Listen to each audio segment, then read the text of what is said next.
Many retirees are potentially leaving thousands of dollars of unclaimed income on the table every year. And the reason for this is a failure to understand the 5 factors that actually contribute to your Social Security income, which is why today I'm interviewing Social Security expert Michelle Sanders Parks, who is a Social Security expert with 35 years of experience, and she'll be breaking down each of these factors so you can maximize your retirement income. So pay attention, take notes, and let's get to the interview. Michelle, welcome to the Agape podcast this morning. Hey, Rob, thanks for the invite. I'm really looking forward to our conversation today. Absolutely. And I'm so excited that you're here because I know you're going to share tons of value for our audience, because this is a hot topic that comes up all the time when we're meeting with our Medicare people that are looking to go on Medicare and retire. So I'm going to bring up the slides for us here, and then we're going to get right to it. Rob, before we jump into the 5 factors to maximize your Social Security, I would like to address some of the things that are in the news today, because otherwise it might seem like we're really not in touch or a little tone deaf. I started with Social Security in 1988, and the very first question I got when I met with somebody who was filing for their Social Security was, will it be here? Will it stay here? That was 1988. So fast forward to 2005, still in the news, Social Security and Medicare. Will it be here for myself? Will it be here for my family?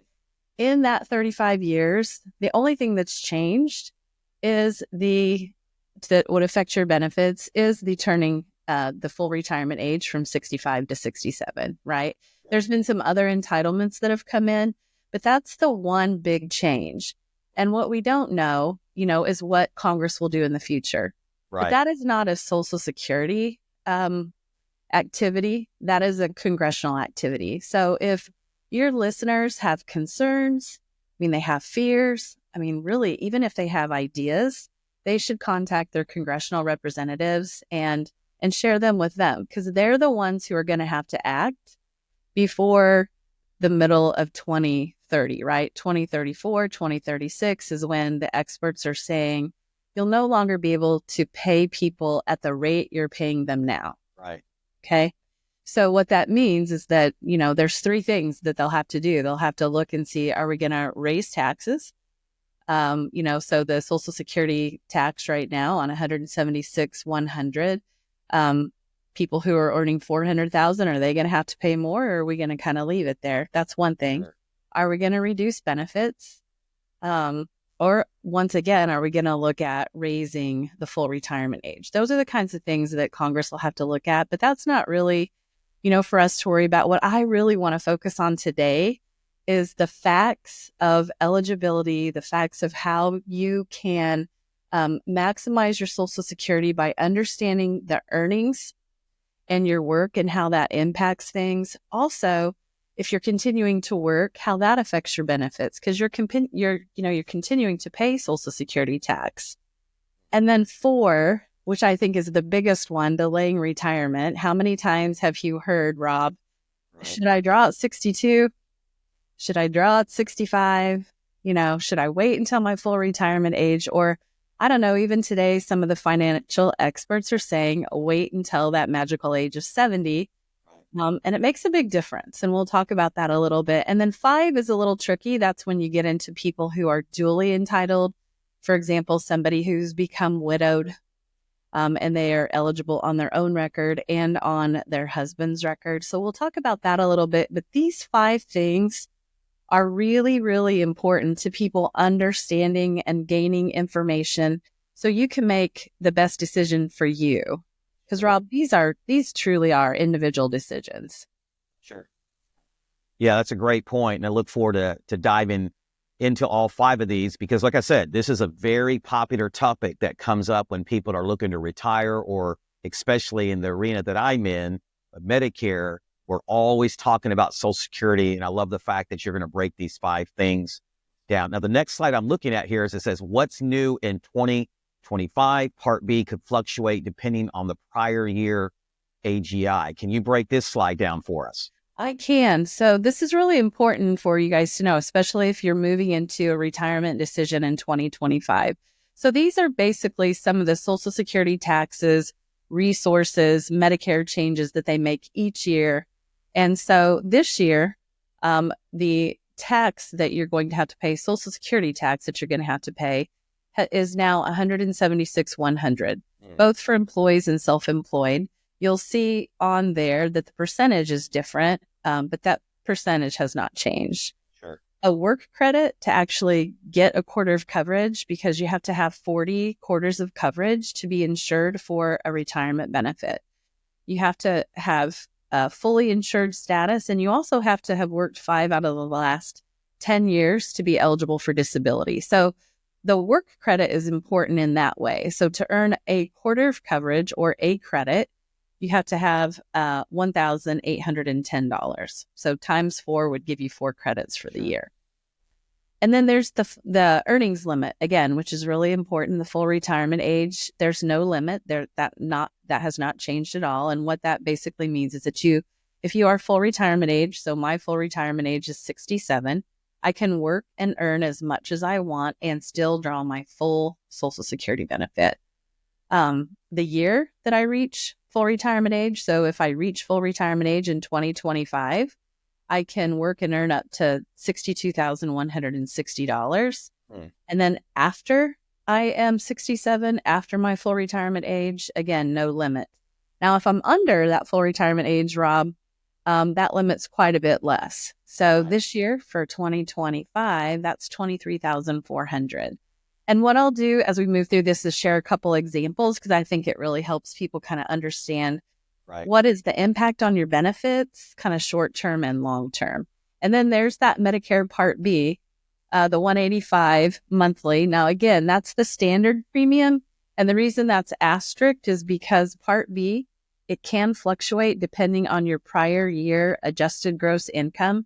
So anybody who is making less than $106,000 for 2025 as an individual, or less than $212,000 in 2025 as a couple, that's what they would pay, Rob, is that $185 monthly.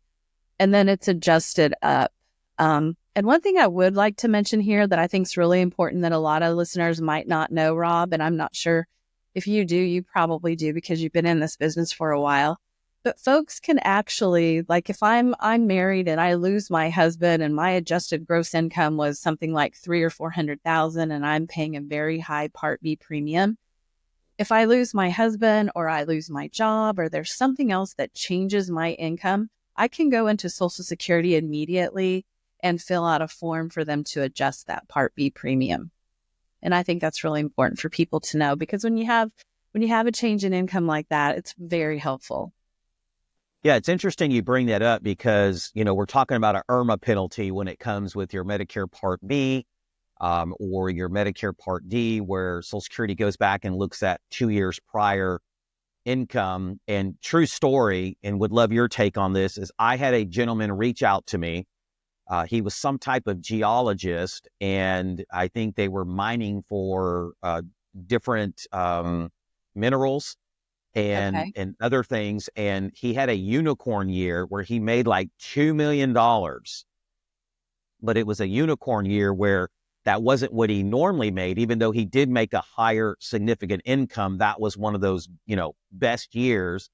And his concern was, now that's putting me in the highest IRMA penalty bracket. And when I should be like in the second to highest or, third to highest, if you will.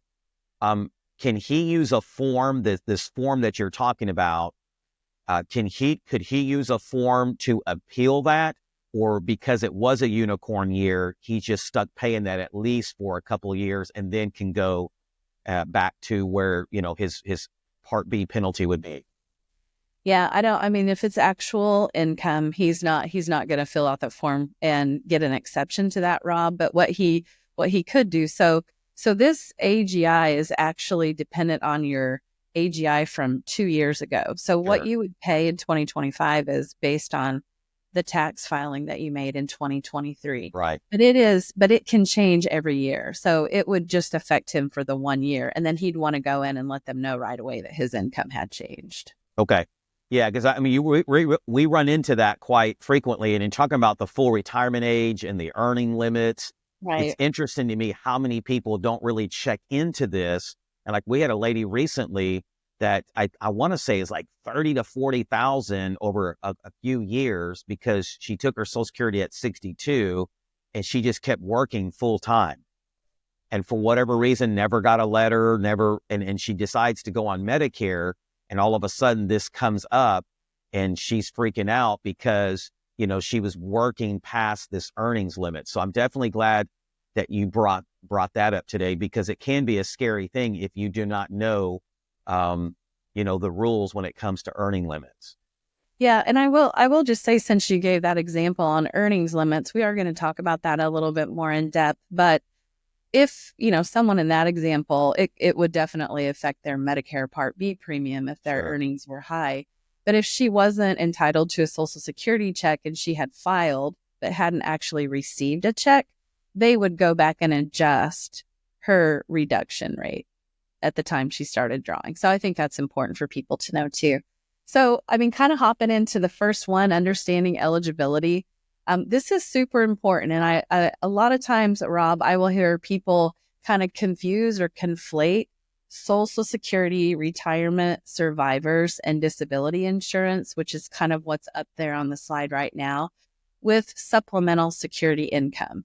And so I'd like Mm. to talk just a little bit about the differences in those Sure. programs, but also just kind of remind the viewers like the kinds of things that you need to kind of keep in your head, because these things aren't, having worked for Social Security for 35 years, I know there was a lot of information, a lot of sharing, whether it was, formal publications or pushing out advertising.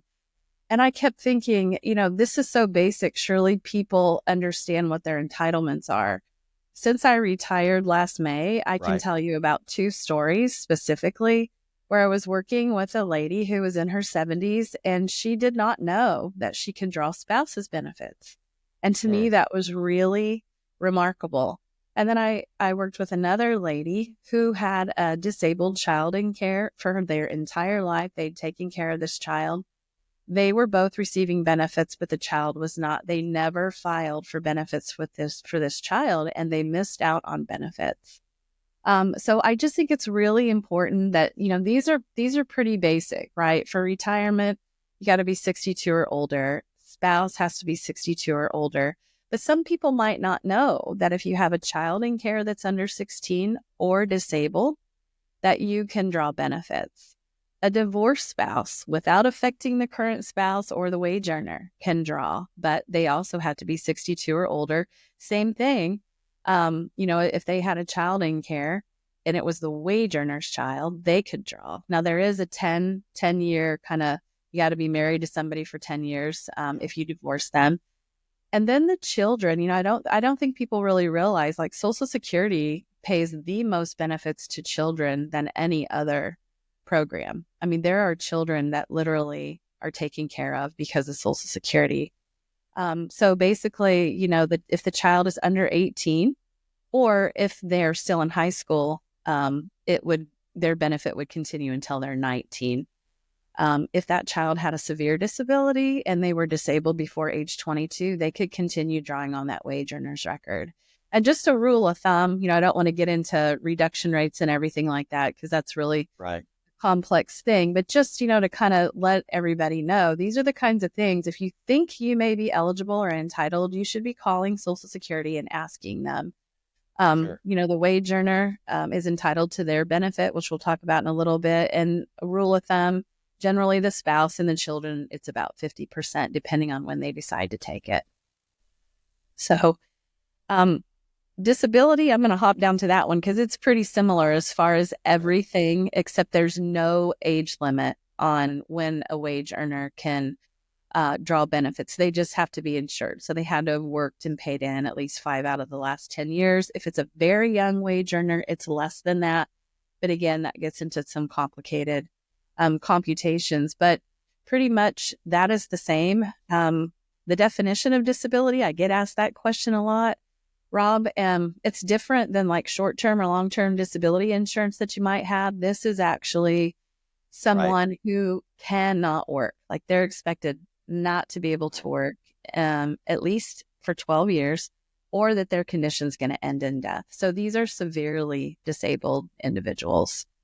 And then the survivors, the widow or widower, a little bit different here. You can start drawing at 60, or you can start drawing at 50 if you're disabled. The disabled part is the same definition that I just went over with the disability.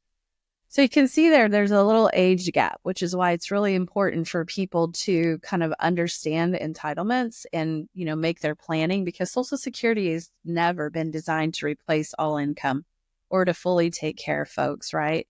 I think financial advisors say if you're going to retire, you should have, Right. several things in place that, replace at least 80% of your pre-retirement. Yeah. So if you're somebody who's 45 and you have children that are in their 20s and you lose your husband, you're not going to be entitled for Social Security. Right. So I think that's important for people to know. Same thing as far as eligibility with divorced widows and children. They're still entitled. The one big difference on the survivors from the retirement and disability is that percentage is about 75%, not 50%. So if you have a child of someone who passed, and you're the mom, you're going to get 75%. Your child's going to get 75%. If you're 60 or older, that's a higher percentage. So anyway, I think it's really important for people to kind of understand that these benefits come from the Social Security Trust Fund. And I will tell you that about 85 cents for every dollar that you pay taxes to Social Security goes to retirement and survivors. So the top two there, about 15 cents on the dollar goes to disability program. Okay. And I will just kind of throw this out there because it's in a very efficiently run program. Less than 1 penny goes to actually managing Social Security benefits. Wow. So yeah, I just, your tax dollars are taking care of 68 million people. So we can move on to SSI if you want to, Rob, unless you have any questions about. Yeah, one thing I will mention on the disability part, it's interesting when I talk to people, they automatically think because they go on disability Social Security that they're going to get disability Medicare. Do you have any expertise on, because I tell them just because you're on disability doesn't mean you're going to get disability Medicare. Do you have any expertise and kind of speak into that on the reasons why?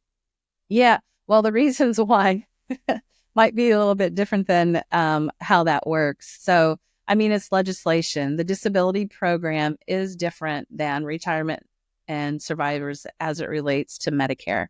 So you have to be fully entitled to Social Security disability for a full 24 months before you're eligible for Medicare. So let's just say I became entitled to disability in February of 2023. I would be, my Part A and Part B would be effective with March 1 of 2025. So you have to be the full 24 months, and then with the 25th month, folks become eligible. I don't honestly know the reason behind that legislation and why it was written that way, but that is the rule. Gotcha. Well, I get asked that question all the time, and I don't know the reason. Yeah, I get asked that question all the time because they automatically think because I'm disabled, I'm going to get disability Medicare, and I have to be the bearer of bad news sometimes and tell them that's not the case. But yeah, as we move into number here on the what is SSI, if you just want to break that down for us. I will really quickly. And this kind of is a nice spin-off of you asking the question about Medicare and people not being eligible for 24 months, because a lot of times people are eligible for both Social Security disability and supplemental security income. So supplemental security income comes from a completely different trust fund. And this is a federal program. It's run by Social Security. It's a different trust fund, but it is a needs-based program. Okay. So it's a program where you still have to be aged, which they consider 65 or older, aged or disabled. Same disability definition. But this helps people who might not have a lot by way of income or resources.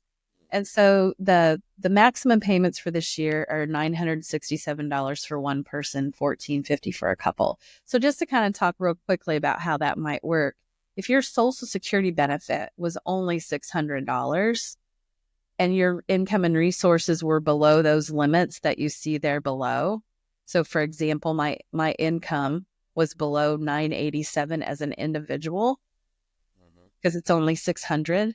I would be eligible for that difference between 600 and 967. So I would be eligible for $367 from supplemental security income. So I would be getting two separate checks, one from the trust fund for disability, one from supplemental security income. And that's basically, the name of the program is to supplement income, whether it's earned income or whether it's income that's from a benefit. If you're eligible for SSI, and this kind of ties back to the Medicare question that you asked, you qualify for your state Medicaid coverage. It's the two systems talk. You also, once you do become eligible for Medicare, may be eligible for having your Part A and or Part B premiums paid too. So I think that's really important. And so that's kind of where this program fits into everything. The only other thing I'd like to share on this program is really about children. A lot of people miss benefits for SSI for their children because they just don't know about it, one, or number two, they think they're working and earning too much money. And they may be really close, but there's a lot of things that they can exclude, especially for a child. But children who are born with severe disabilities, whether they're intellectual disabilities or even a physical and a low birth weight baby, so a baby that's born less than 2 pounds, 10 ounces, those are like immediate qualifications for children for supplemental security income. And I raise that again. Maybe it's not the money that's so important, but it will qualify them for medical benefits. And sometimes that's what's most important for folks, Rob. Yeah, no, that's a great point. And definitely thank you for bringing that up, because that is a question that we get asked every once in a while as well. So thank you for taking time to explain that. As we jump into number 2, you're talking about understanding how work and earnings impact your benefits and how much can I earn and still get benefits. This is another popular question because nobody wants to get penalized and have to give up money, so to speak, but it can be a little confusing and muddied at times. So looking forward to you breaking this down as well. You betcha. So this is kind of number 2 in the 5. So, and we've already kind of covered full retirement age, that you can work and earn 100%. I do want to just talk a little bit about the less than for all. So again, if you're under your full retirement age, and let's just use 67 as an example, you can earn that $23,400. And if you go over that, Social Security is going to deduct $1 for every $2 that you earn over that. And we'll go over a couple examples. And then the year that you reach full retirement age, again, that's 62,160, they're going to deduct 1 for every 3. So if you don't mind, Rob, we can just hop right quickly into the examples. And this, again, I'm using kind of simple math here, but Molly turned 62 this year and her benefit is $600.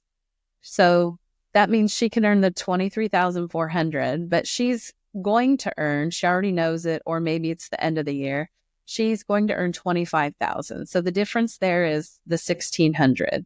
So what Social Security will do, if Molly tells them in advance, they will withhold January and February checks because they're going to have to withhold 1 for every $2. So again, using simple math, that's the $1,600 divided by 2. And if her monthly benefit is $600, they're going to withhold January, February. And then at the end of the year, they're going to say, okay, yep, that's what Molly earned. That's what IRS shows us. We owe Molly another $400 for February. And Molly would have also received her full check March through December. Now, if Molly didn't tell us, she didn't know. A lot of people, sometimes they think, oh, I'm going to be really close to that limit, but they don't know. What she can do is, the earnings with IRS and Social Security kind of still link up behind the scenes. Molly will get an annual report that asks her to fill it out, and she'll get a letter from Social Security saying, we're going to have to withhold this much of either your 2026 checks, or you can pay us that back. She'll have the option to do that. And then just another example, if you're going to reach full retirement age this year, and I'm going to reach age 67 in November, again, benefits 600, earnings limit is 62,160, but I earn 65,520. That's 3,360 over. So using simple math, dividing that by 3, because they're taking back 1 for every 3, they're going to withhold January and February checks if you told them in advance. And then again, the records will sync up at the end. They'll pay the difference, which is $80. And it's not a big deal. I don't want people to think, they're going to get in trouble.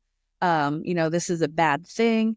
A lot of people miss out on benefits, Rob, because they don't go ahead and file because they're not exactly sure how much they're going to earn. But go ahead and file if you're kind of on the fence and it's what you want to do, or you're needing that extra benefit. And then it'll all come out in the wash. It's not a bad thing. All right. I definitely thank you for. Go ahead. No, go ahead. Ask the question. No, I was going to say, no, definitely thank you for breaking that down, because fear around this. I don't want to get penalized. I don't want to owe the government this or that. So to bring some clarity to that, I think is going to bring a lot of value to the audience. Right. So I will just say, before we move on to the next slide, which I think is really the last one as far as really understanding how work and earnings affect your benefits. This is earned income. Okay. So this isn't if you get some other type of benefit, you have interest, you have rental, this is earned income for both of these. So for a wage earner, it's your W-2. For self-employment, of course, it's going to be your schedule, SEI. So this is the last one. Get this question all the time. I'm sure you do too, Rob. And that is, are my benefits going to be taxed? Should I go ahead and file because that's just going to put me in a higher tax bracket? And how's that going to look?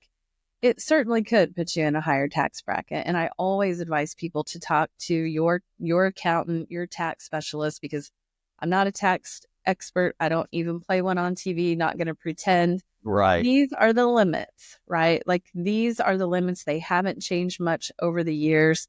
But the other thing that I really want to point out here is this is your combined income. Okay. So this isn't earned income.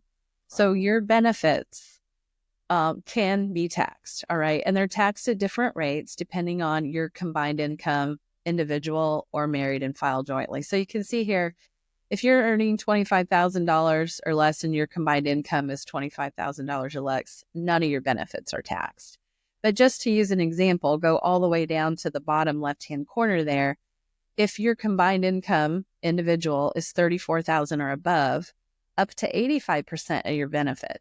So up to 85% of your Social Security benefit could be taxed. So it's important for people to just know that this is potentially out there. It could potentially impact their decision making. But talking to your accountant, your financial advisor is really important about this. No, yeah, thank you definitely for sharing that as well. And before we dive into the next tips, the remaining tips and factors in regards to maximizing your Social Security benefits, if you're getting value out of this so far, please take a moment to like, comment, subscribe. This just helps us get this information out to more people like yourself. And if there's something that we've discussed today that you didn't quite get clarity on, comment below. And I promise you, either myself, Michelle, or both of us will make sure to reply to you to make sure you get those answers that you are needing. So Michelle, as we dive in here to number 3, it says here, continue to work and pay Social Security tax. Talk about that for just a second. I will. And this is going to be a pretty quick one. So a lot of people ask me the question. So if I draw my benefits, can I continue working? Yes. And if I continue working, does that still go towards my Social Security benefit? And the answer is yes. So each year, Social Security reviews records, anything that would, and this is an automatic process. So each year, IRS reports their earnings to Social Security. Now, the one thing that's important is that year. So generally, Social Security is your benefit is based on your highest 35 years. Okay. So if that year replaces a year that was lower, then you're going to see a little bit of a difference. If it doesn't, you may not see a difference. So it's not a guarantee. It's just know it. You should know it. You should watch for it and understand it.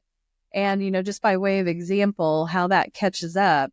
So in December 2025, you should get an increase for your 2024 earnings. So it's about a year behind again, because they're waiting until IRS actually reports the final earnings there. So go ahead. No, I was just going to say I'm excited about getting into number 4 because to me, this is like the biggest one. So I'm ready when you are. Yeah, delay in retirement is definitely something because that is a question that comes up quite,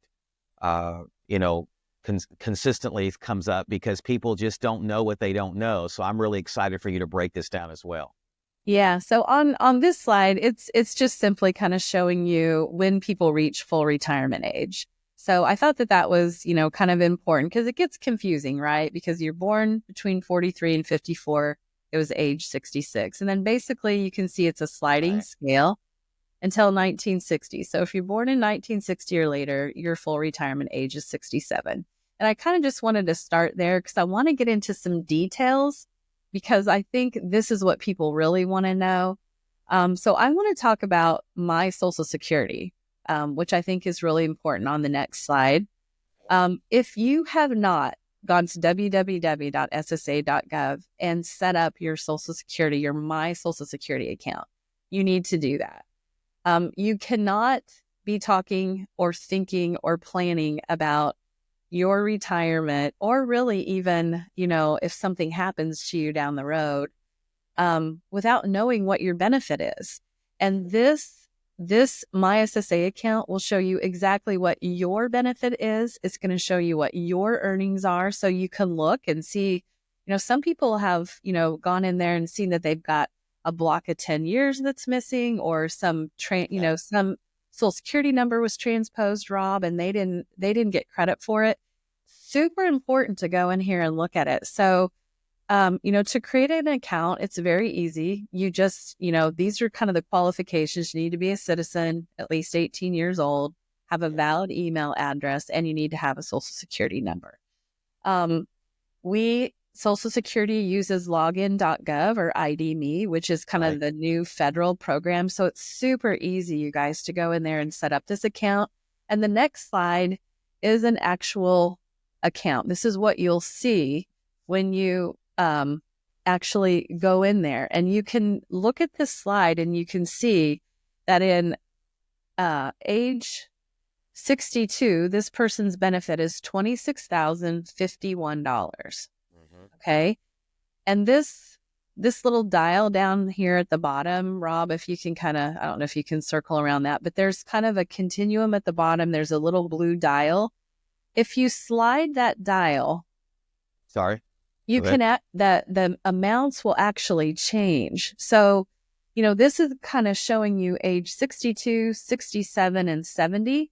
But if you want to go somewhere in between there, you can move it. And when it's live on the website, it will actually adjust month by month to show you what that will be. So you can see here that this person at age 62 would get $26.51. At age 67, they'd get $39.41.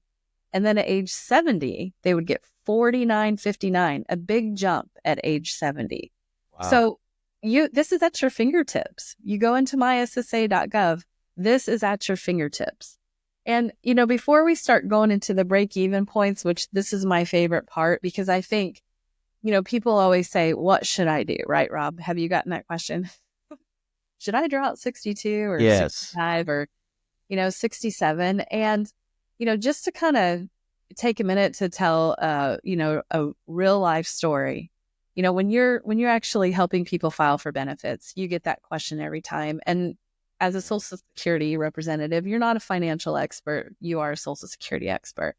And there's a lot of other things, like I said before, that go into this. But I had, just by way of example, a grandfather who was working and earning his whole life. He had decided in his mind, in his early days, he was not going to draw any benefits until he reached age 65, because at that time, that was full retirement age. he did not want 1 penny reduction. And in his mind, because I don't want to lose out on any of my benefits. Right. He was actually killed in a car accident the month before he turned age 65. So he didn't receive anything. Nobody on his record received anything. Conversely, I had a grandmother who lived to be 99 and 10 months. Wow. She never worked and paid into Social Security. She was a homemaker. She worked. She was a homemaker, but she drew spouse's benefits on my grandfather's record starting at 62. And then she drew widow's benefits until she was 99 and 10 months. Almost 40 years of drawing Social Security and never paying anything in. Those are two extreme stories. And, I'm telling you that and the viewers that because there's no crystal ball. There's no right answer here. There's no wrong answer. But what you can do is inform yourself, right? Inform yourself so you know what's best for you at the time. And that may change. But what I thought might be kind of fun is to go through a couple break-even points. So, people are always asking the question, should I draw at age 62 or should I draw at age 67 or 70? So this slide actually kind of walks through using those same numbers that we saw on the My Social Security account, a break-even point between age 62 and 67. So the benefit at age 62 is $261. The benefit at age 67 is $39.41. So what you do is you look at the difference in those benefits, right? The difference in those benefits is $1,290. So to figure the break-even point, how many years did I receive that $26.51, right? I received that $26.51 for 5 years. So that total is $159,000, okay? That I would not be getting if I waited until 67. So you divide that by the difference to get your break-even point, which is 10 years. So in summary, it'd take about 10 years and 4 months. So until I'm 77, the higher benefit makes up for the payments that I skip. Make sense, Rob? Wow. Yeah, that brings a lot of clarity for sure. I don't think a lot of people really do this, like really break down the math. So I'm glad you're doing this. Yeah. So the next one is just kind of breaking down the difference between 62 and 70. And when you think about that, just on the face, you might think, wow, like that, it is a long time to wait. That's 8 years, right? So using the very same benefit, right? So this is someone's real benefit, real numbers, $26.51 they would get at 62. At age 70, remember, a big jump, $49.59. The reason that's such a big jump, Rob, between your full retirement age and age 70, your benefit goes up 8% a year. So it goes up significantly. So the difference in this benefit is $2,308. 8 years, the total, $254,000 that you would get. And you got to think about this, right? I'm young. I want to travel. I want to use that $254,000 or I want to invest it. Like there's so many things to kind of consider, but the break-even point isn't hugely different. It's 110 months. It's 9.2 years. So your break-even age is right about 79, right? So you really have to consider like so many different factors. And, people are living a lot longer. I think the last thing I read, there's like 1 in 4 people that are drawing Social Security are living into their 90s. So you really have to consider your health, your wealth, and everything else that you kind of have in place. So I just thought this might be kind of fun to kind of walk through this with the viewers. The last one is really just a dual entitlement example, which is the number 5. And you may get this question a lot, Rob. I don't know whether you do or not from widows and spouses, but there are a lot of people that are entitled on their own record and they're entitled on a spouse or a deceased spouse. So these are just a couple examples that really kind of highlight things that you might want to think about as you're moving through this. So Molly is a survivor. She's a widow. She started drawing her own benefits at age 62. Okay. Her husband started his benefits at his full retirement age, because whenever the spouse starts their benefits really impacts that survivor rate, because basically that's what the widow or widower is going to get at the time of death. So the age 62 wage earner, her own record was 2651. The full retirement age that her husband was drawing was 3800. Fast forward, he passes at age 70. Her benefit would stop and she would switch over to his at 3800. Now, that's an increase in benefit, but to the total household, that is a decrease. And I think it's important that people know that, they're not going to, they're going to have to figure out how to kind of fill that gap. So I wanted to use that example, Rob, for that reason. And then the second example I wanted to use, because this is something a lot of people don't know, and it's kind of a strategic way to increase or maximize your benefits. So Molly's husband passed away at 59, so much younger. He didn't draw benefits. She continued to work because she needed to fill the gap in income, right? So she continues to work until her full retirement age, 67, and then she starts drawing her benefit. Okay, so remember, he passed at 59. Her age 67 is 3,800. She draws her own only 3,800. But at age 70, she can switch to her, at age 67, she drew the widow's at 3,800. Maybe she was still working, didn't need the full benefit. But then at age 70, she could switch to her own record and draw a much higher rate at 4,959. So I just thought I wanted to use those two different examples. There's lots of in between, which is why people need to understand and ask. But that's number 5 of the 5. One. Yeah. Thank you, Michelle, for breaking that down for us, because this is a very common question that we get. And actually, just yesterday, I had someone comment on one of our videos that we had done previously with Social Security, and were wondering and confused why their friends were getting survivor benefits, but they were not getting survivor benefits. So I definitely think this is a topic that needed to be covered. Great. Well, I hope it helped. Yeah, it did, for sure. All right. So here, as we get ready to close shop here, it says doing business with Social Security in 2025. And so these are just the 3 most common way, or the 3 ways, I should say, to get in contact with Social Security and begin that process. Yeah. I mean, these are the 3 ways that you can do business with Social Security. But I do want to highlight here, like everyone else, and again, you guys are hearing in the news, downsizing government, but right. Social Security is at an all-time low for people that are working and serving Americans. And so, like everyone else, even McDonald's, you got to go in and use the kiosk to order. They're shifting everything online. And there's a lot that you can do online, which again is why I really encourage everybody to set up their My Social Security account. I mean, you can file for several of the benefits. If you're receiving benefits, you can get your 1099, you can get a new Medicare card, you can get a new Social Security card. You can change your address, you can change your direct deposit. There's a lot of things that you can do online.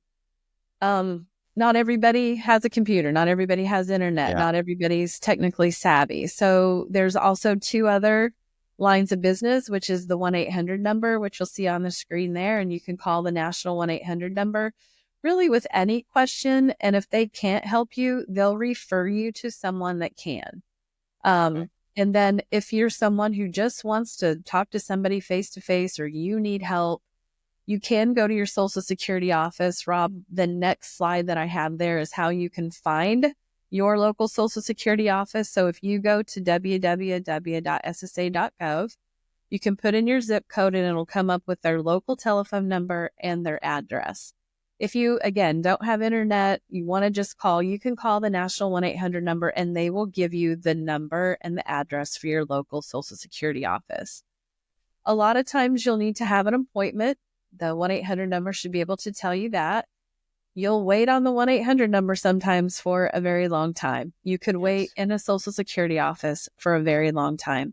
So if you really need help, and you can't do it by yourself online, I really recommend that you block out some time to either be on the phone with them or be in the office with them.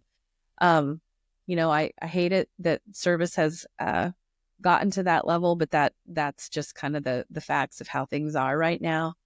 I would also, in just kind of wrapping up, Rob, like to say, this is an agency that I worked for 35 years and love. The mission of Social Security Administration is amazing. Again, they're taking care of 68 million people. Yeah.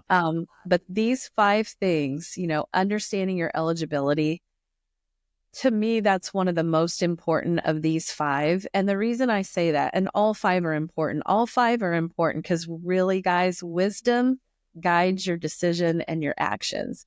And one of my favorite proverbs is wisdom is the principal thing, right?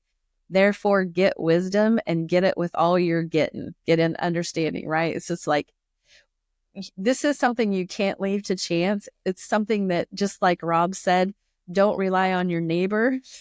Don't rely on, maybe your family or friends. Do your own research, ask good questions, get your My Social Security account set up, and call Social Security if you need help. And thank you so much, Rob, for letting me be a part of your podcast today. Absolutely. Listen, you have brought tons of value and tons of clarity. One thing I want to do before we get off today is, are you seeing, will there be offices that will close or you won't be able to go in person in the future? Because I know that's a question that's come up, because they're pushing so much for online. Will you see that happen? Or you may not be able to even tell us, but will Social Security kind of lean that way and shut offices down and kind of lean more towards phone and internet? I mean, all I can tell you is what I've experienced the last 35 years. And I think we had something, I don't even want to give the number. Field offices, it hasn't changed much in 35 years. Let me just say that. There's a very strong constituency for, keeping offices open, making sure we're serving the public. Right. Like I said, there's still a lot of people that don't have internet and they need help. So I think until, we've got a ways to go with our technology and our systems, before we're ready to do anything like that. I really can't say. I don't have a crystal ball for that. All I can tell you is what has happened in the past, and there's been very few offices that have closed. Yeah, well, that definitely brings, if you watch this today, we're right around 50 minutes here. To me, even as someone who knew a lot of this already, just working around it and talking with other experts like you, I felt like it brought a lot more confidence in the Social Security system, because one of the biggest fears that I see people talk about in regards to taking their benefits at 62 is the fear of it running out, right? It's not going to be there when I turn 65, but I really love the way that you broke down the examples, gave us some clarity. And here's the reality. There's no one size fits all answer, right? Everybody's in a different situation, financially, relationally, emotionally. And so these are things that you really need to break down and talk to somebody who knows these things. And I love the fact that you encourage people to go and start early on the SSA.gov account. Yes. Because as you said, we just don't know what we don't know. And even the Bible says we perish for lack of vision, but really in one translation says for lack of knowledge, right? So when we don't have the knowledge or the wisdom, we just don't know what we don't know. And unfortunately, when it comes to this topic, you really need to seek out that wisdom and talk to somebody who knows. Yeah, it helps with the fear part too. There shouldn't be any fear in moving forward with, planning, for sure. Well, thank you for pouring in 50 minutes, pouring 35 years of wisdom into us. I know there's a lot more. I would definitely want to come back and do a round 2 in the near future and talk about some other things. But if you got some value out of this today, once again, take a moment to like the video, subscribe to the channel, comment below. Feel free to ask Michelle any questions in the comments below. I promise we'll answer those. I'm also going to put her full bio and contact information in the video description. And we're hoping that all of you guys enjoyed today's podcast. And if you are new to Medicare in 2025, or you're turning 65 and you're just confused and overwhelmed by this thing called Medicare, then I want you to go watch my brand new Medicare 101 overview here.